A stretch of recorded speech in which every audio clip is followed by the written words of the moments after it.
අඩෝම නිදිද බං? මගේ නම් කකුල යටේ පස්පොලකින් කුඩු. ඇඟිලි පහ නම් අවුලක් නෑ දැනට.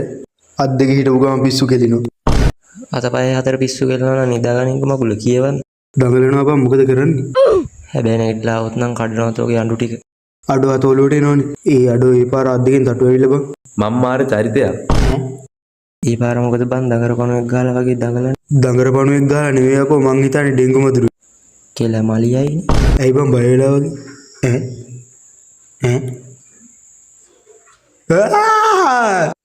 අඩෝ මට ඩෙන්ගු හිතිලා බං.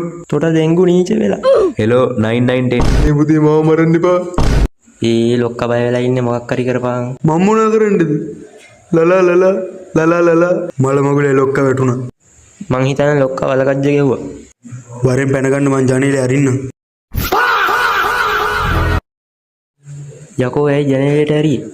උඹ ඕන මගුලක් කරගෙන මං පායිනා මෙතනින්. ඉඳපන් බං මාත් එනවා. බුදු අම්බෝ